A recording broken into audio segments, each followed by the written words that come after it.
You're locked in to the hottest station on the planet. Resistance is futile. The revolution has begun.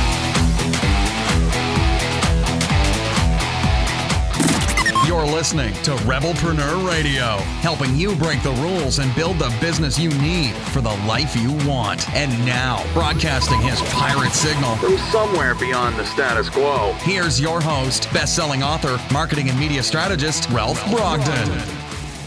Hello and welcome to Rebelpreneur Radio. It's the show that helps you build the business you need so you can live the life you want. I'm Ralph Brogden. Think about what it means to be a rebelpreneur. It's designing the business, building the business you need so you can live the life that you want to live, and that requires a lot of independent thought, independent action, finding your own place, finding your own way in the world, not being content to follow the scripts that other people have handed you, and not being content to stay within the boundaries and the rules that society dictates to you, or that parents told you or friends told you, maybe in a well-meaning way, but still putting boundaries and barriers around you.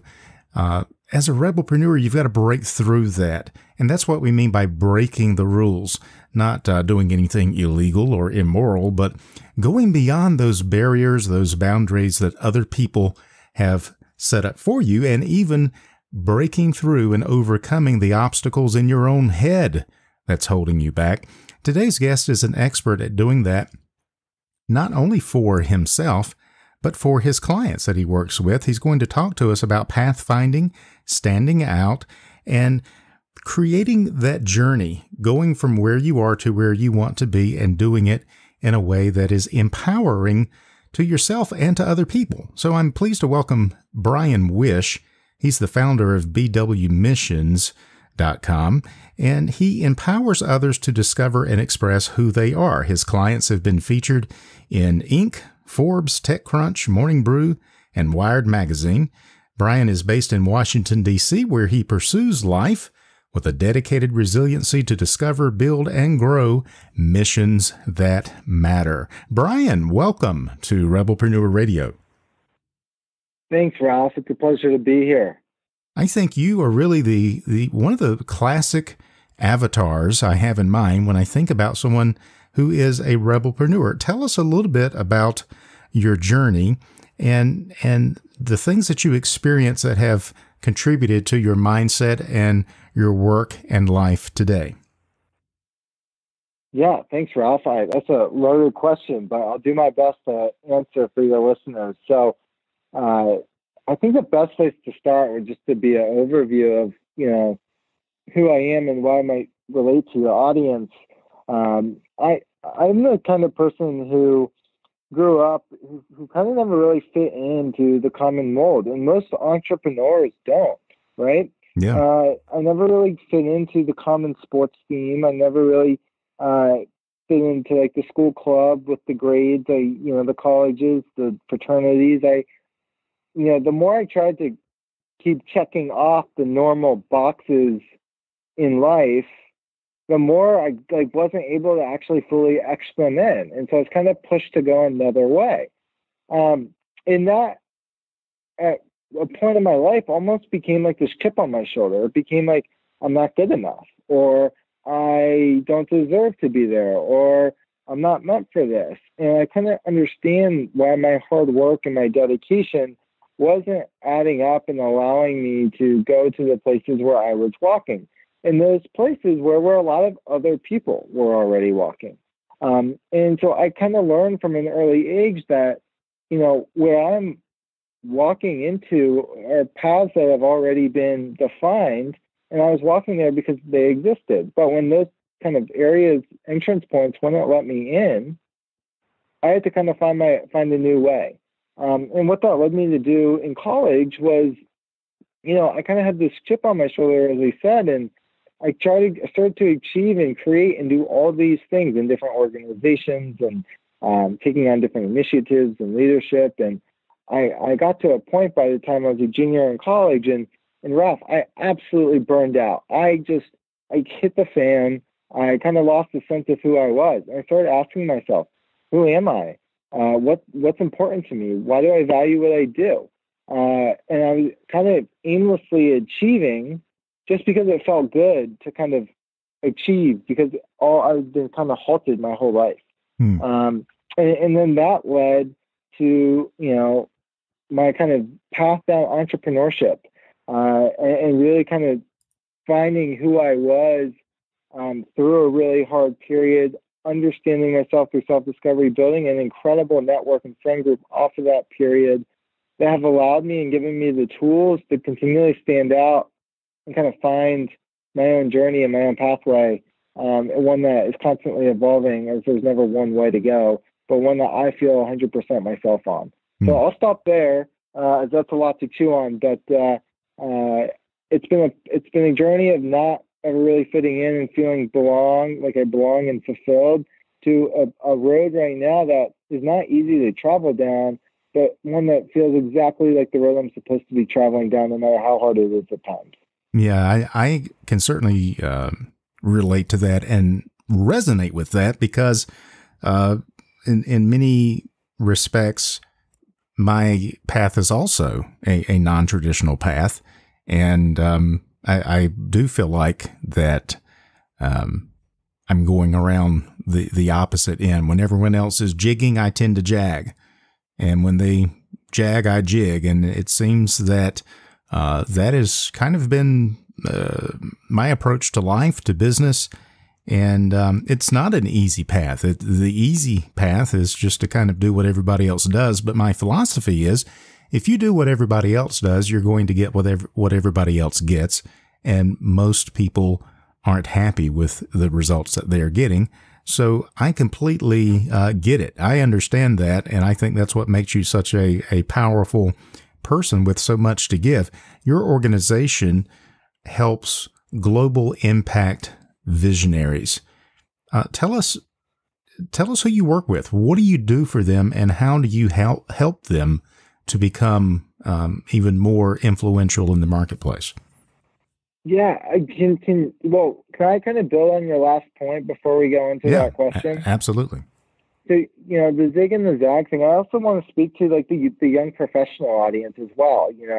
I see this idea of pathfinding. Obviously, yes, it makes sense for entrepreneurs, but there's a young professional audience out there that I think who are very entrepreneurial, and they know there's something more out there for them, but they don't know that if they can actually go do it, because they feel too young and inexperienced.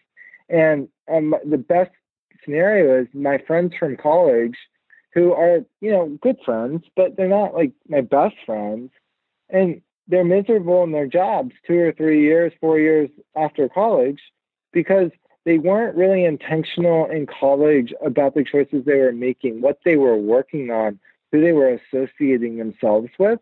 Mm-hmm. And so then, okay, let's get to graduation, right? Okay, I'm going to go take the job that's right in front of me because, that's what everyone else is doing. And I was the kid who graduated. My parents, mom and dad, left in Georgia. They kind of cried. I went to school at University of Georgia, and they went back to Virginia. I stayed down, and I went to work the weekend of graduation. I'll never forget. My roommates moved out, my best friends at the time, and it was me. And I said, okay, this is my life now. And they all went and worked in jobs and did their thing, and like that was the path for them. However, I think what you see is the people who don't really address who they are early, they kind of hit this crisis later in life, because then they start achieving around things that don't matter at a later stage in life. And I think I was one of the lucky ones who hit more of a quarter life crisis than a midlife crisis. I like that expression, quarter life crisis. Well, that explains why I've been through 2 of them already. Great. Well, I'd love to know what your second one was, because I think that I don't want to go down that road if I don't have to. So these were some pivotal moments for me, and I made a very intentional decision in college to kind of get my kind of life in order first before I locked myself into a marriage or kids or all these things that, like, when the way I grew up, Ralph, I had not a broken family, but a family that was split. And I saw how the dynamic was and how that, and I kind of wanted to get established first and kind of find my place in the world before I made decisions that tied my life to someone or something long term. So I've made a very conscientious effort early, and there's no one way to do it, but I saw the pain of how I grew up and said, I don't want that for my own kids or whatever. And I was very thoughtful, and I have tried to be in every single decision and intentional and strategic because I know what I want, or at least I think I do. And so I just wanted to share that because I think that is so central to who I am. That's allowed me to want to help other people do the same thing. Yeah, very, very inspiring. And I love the way you have really focused in on that and turned that into a way to serve other people and to help them really discover and express who they are, because you've already done that for yourself. And you're in the process of doing that. It's an evolving thing. So you've worked with some clients like the Atlanta Hawks, doing a brand ambassador program for them. Tell us about your day-to-day work and how has your personal experience now, how is that useful to you as you go and work with these global brands and visionaries? Yeah, that's a great question, Ralph. So, when I first kind of got this entrepreneurial bug, I started coming into myself and realizing, there was more out there for me than a box, and I could kind of navigate my own way around the world. I started getting these kind of one-off consulting experiences and kind of creating these engagements for myself. So in college and then into, right after college, it was building these brand ambassador programs for the Hawks and Braves. I saw an opportunity to connect the student markets together with the sports teams because they didn't know how to kind of communicate and build programming and systems that allowed them to collect data, sell tickets, invite groups out to their games, and then also contribute back to their organization or philanthropy. So we set that up, and that was really incredible. And that actually program still lasts today. It's a $300,000 a year program for the Atlanta Hawks that I started. And I wish I signed the legal papers differently because I'd probably get recurring money every year. Not in this pandemic, but and so I learned a lot early then. That turned in from there. I started a digital media platform right after I graduated from college, and we had 800 contributors all around the world. And they were sharing these very emotional stories, but I didn't have a monetization plan. And what at the center of it was all the Hawks and Braves systems I learned to drive and build communities. That's how I built my contributor base for the platform. But again, for this platform, I didn't have a monetization stream. So I kind of fell on my face a bit financially, but I was doing work that really mattered and connected to people. And I learned how to get people to share and open up, which is actually very central to the work I do today with a lot of the community aspects of it. And then, that was a great experience. I did that for about a year and a half after college. And that was a very formative time for me where I built the kind of the tribe and the community it's very central to who I am today because I had a very clear sense of my own purpose. And that experience led me to being fascinated with how to build and scale global community because I wanted to figure out, okay, if I was to build a media platform again, how do I drive thousands and thousands and thousands of users at once? And so I started working for an investment fund named Kairos, and I managed their global community. And we built it out in 70 countries with 800 fellows across the world. And I really kind of started to see infrastructure that would allow a grassroots movement to scale. And then when you mix that with content, you can really build something special. And these were all kind of building blocks that I was putting together behind the scenes. And I always wanted to get back to starting my own company again. From my, I like to call it a failed fun experience right after college with Wish Dish. And so I just didn't feel ready yet.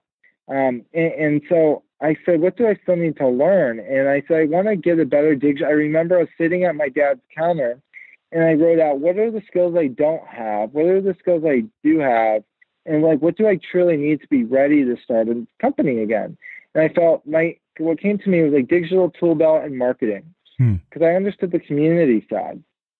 And I just moved back to DC to reconnect with family. And I started meeting with local entrepreneurs and people in town. And I met a guy by the name of Alan Gannett. He's the author of The Creative Curve. He sold a couple of companies. And at the time, he was in the middle of his acquisition. He was in the middle of a divorce. And he was in the middle of launching a book. I mean, this guy, I have so many incredible things to say about him, but he basically said to me, Bryan, do you want to run my book launch? And Alan, if you don't know him, he's an incredible marketer. He's an incredible, content creator. He just gets it, and he gets people. And I literally got to work under a CEO for a year and a half and learn how a CEO operated. I learned how to launch a book. I learned content. I learned marketing.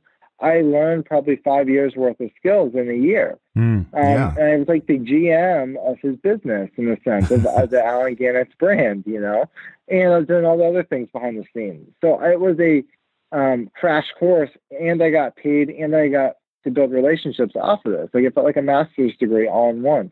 And so that was a really, really incredible experience operationally, from execution level, strategy level, learning level. I finally felt ready at the end. This is where I'm getting back to your question, but I kind of wanted to give you the dynamics of how it all came together. That was when I really felt ready. I felt like I understood how to build a brand foundation. I felt like I knew kind of how I could represent myself, how I could, I had a market I could work with, people.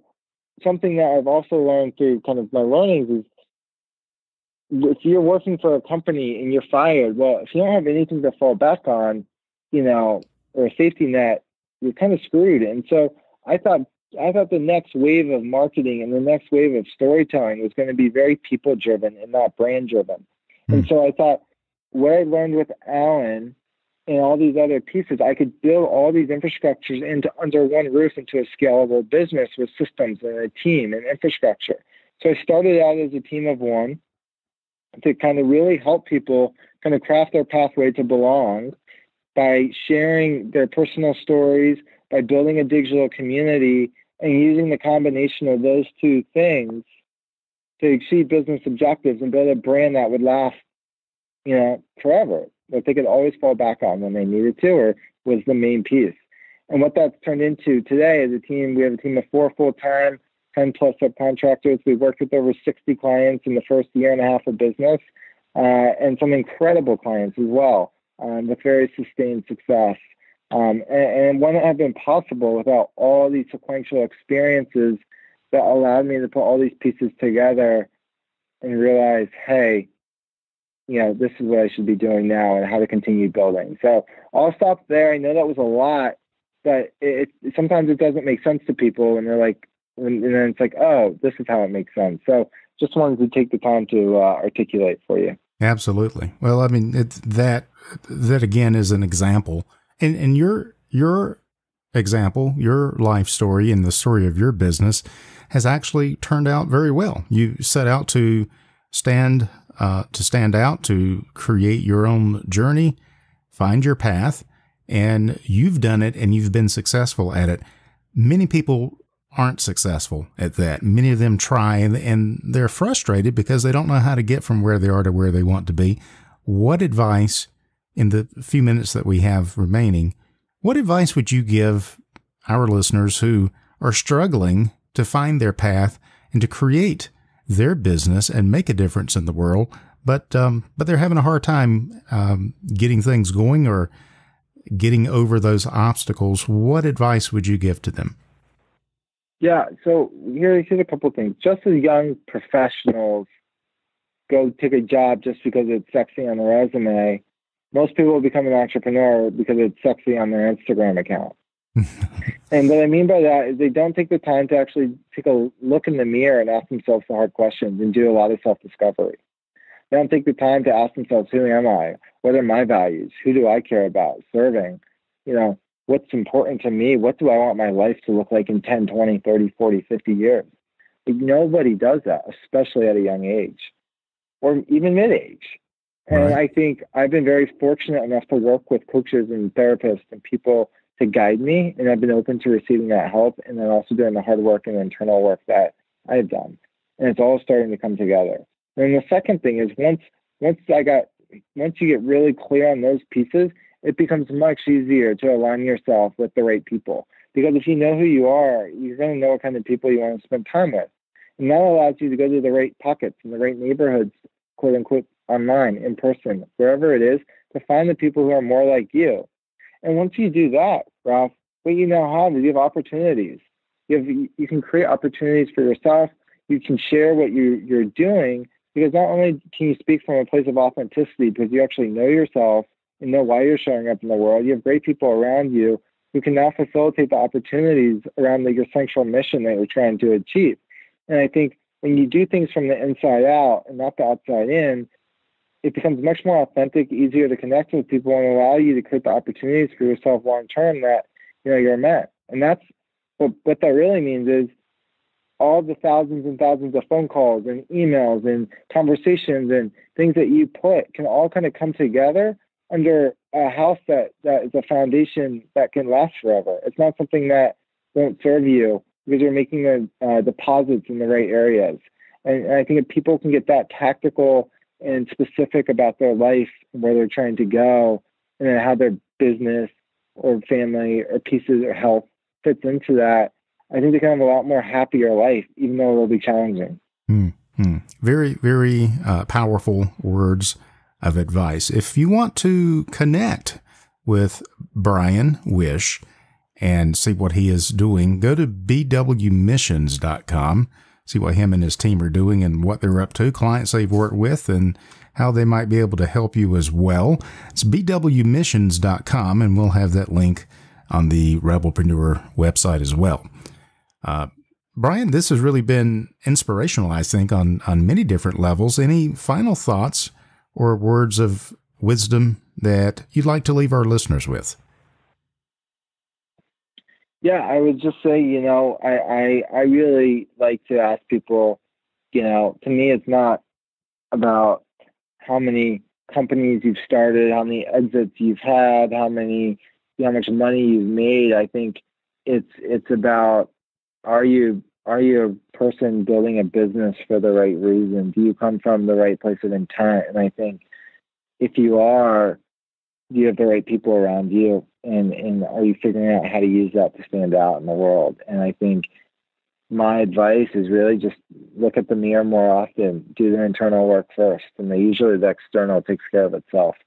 And then if you want to reach out to me, my email is Bryan, with a Y-A-N, at bryanwish.com. I'm very active on LinkedIn if you want to connect. I have a newsletter that I send out bi-monthly or bi-weekly. And yeah, I really try and put out content that matters, that makes people think, that makes a difference. I don't really market the work that we do. I market a vision for the world, and I think that attracts the right people.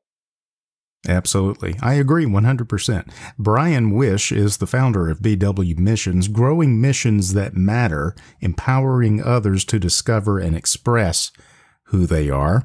You can find out more at bwmissions.com. Bryan, thank you so much for sharing your thoughts and your wisdom with us on Rebelpreneur Radio today. I really appreciate it. Thanks, Ralph. It was a pleasure. Can't wait for this to come out. Thank you. You've been listening to Rebelpreneur Radio with Ralph Brogden. Download the show notes and much more at rebelpreneur.com.